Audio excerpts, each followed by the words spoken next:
ദിനേശ എന്താ ഇവിടെ? മീനൊന്നും കിട്ടില്ലമ്മോ, കുറെ നേരം ഇരിക്കാൻ തുടങ്ങി.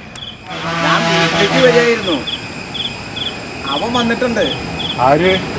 എൻ്റെ അനിയൻ സത്യശീലൻ.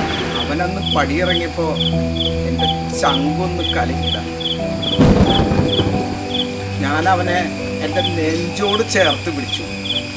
മോനെ, എനിക്ക് നിങ്ങൾ രണ്ടുപേരും മക്കളല്ല. എനിക്ക് തെറ്റ് പറ്റിപ്പോയി. ഞാൻ എൻ്റെ കാര്യം മാത്രമേ നോക്കിയുള്ളൂ. അവനും അമ്മയും ഞാൻ അവൻ നിങ്ങളെ മറന്നു. നല്ല മഴക്കോളുണ്ട്, നമുക്ക് നടക്കാം. ആയിക്കോട്ടെ.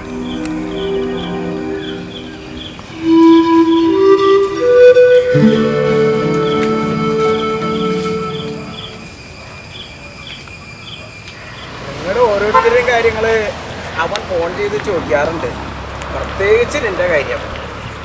പിന്നെ നിങ്ങളെ രണ്ടാളെയും ഞാൻ മനസ്സിലാക്കിയ പോലെ വേറെ ആരും മനസ്സിലാക്കിയിട്ടില്ല. സത്യശീലൻ നന്മയുള്ള കുട്ടിയാ. അമ്മാവൻ അമ്പലാളിക്കല്ലേ ബസ് ഇറങ്ങാറ്? അതെ. ഇപ്പൊ എന്താ ഇവിടെ ഇറങ്ങിയ? ആ വിവരം നിന്നോട് ഞാൻ പറയാൻ മറന്നുപോയി. നിങ്ങളുടെ അമ്മ പണിയെടുത്തോടത്തോളം പാടം മുഴുവൻ അവൻ മേടിച്ചു. അതിൻ്റെ തീറ് നടത്താൻ അവൻ വന്നു. മാത്രമല്ല, അവനൊരു വീട് മേടിച്ചു. അത് എന്നാ തിരിച്ചോട്?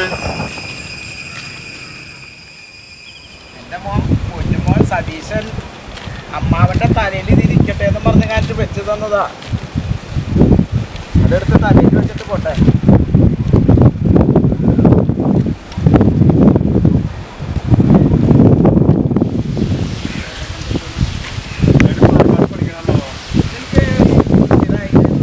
ആടിൻ്റെ പരിപാടിയൊക്കെ ഉണ്ടായിരുന്നു. ഇപ്പം ഉണ്ടായിരുന്നു. അതൊക്കെ നടത്തിരുന്നു. അത് പൊട്ടിപ്പൊളിഞ്ഞ് പോയി അമ്മ.